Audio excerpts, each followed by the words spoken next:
Chez les Audibert, on se souvient. Guilhem est né en 1999. 4 ans plus tard, il est officiellement reconnu malade à cause de la dépakine que prenait sa mère. Aujourd'hui élève en première, il est accompagné par une auxiliaire de vie scolaire. Et au-delà de sa scolarité, c'est le quotidien de toute la famille qui a été impacté.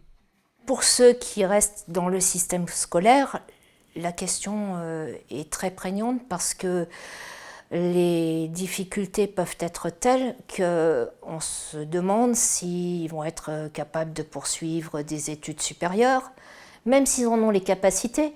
Il suffit qu'ils aient des traits autistiques, ça peut poser des problèmes. Donc pour nous, mamans qui sommes déjà fragilisées par la maladie et les médicaments, c'est un stress supplémentaire. C'est ça notre quotidien, c'est gérer un stress, gérer des stress. En Pays de Savoie, elles sont de nombreuses femmes à avoir pris ce médicament.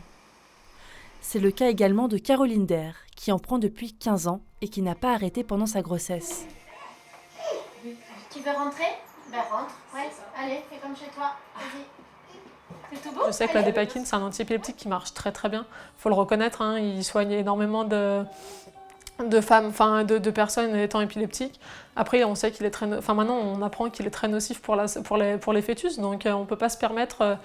Et encore, moi j'ai une grossesse, voilà, qui est assez récente, 2013. On se pose la question comment si tard on peut encore prescrire la dépakine alors qu'ils sont au courant depuis 1970. On peut pas se permettre de jouer comme ça avec la vie des familles, on peut pas.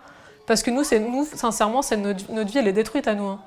On sait qu'elle est détruite. Son fils est atteint de troubles autistiques, du comportement et de malformations. Il a rendez-vous chez l'orthophoniste. À 3 ans et demi, Andrea a de grosses difficultés à s'exprimer.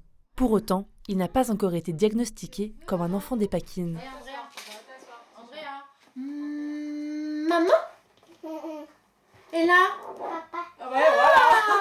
Après, il y a des traits hein, quand même qui laissent penser que voilà, il a une lèvre qui est assez quasi inexistante, lèvre du haut en fait chez lui, les oreilles qui sont assez basses, les narines là qui sont assez larges, les racines du nez qui sont assez larges. Donc voilà, il y a des choses quand même des caractéristiques qui sont typiques des dépakine, mais voilà, les généticiens vont pas trop se mouiller pour nous dire effectivement c'est la dépakine. Depuis le 1er juin, les victimes de la dépakine peuvent déposer un dossier d'indemnisation. Un long combat que s'apprêtent à mener les familles touchées contre le laboratoire Sanofi.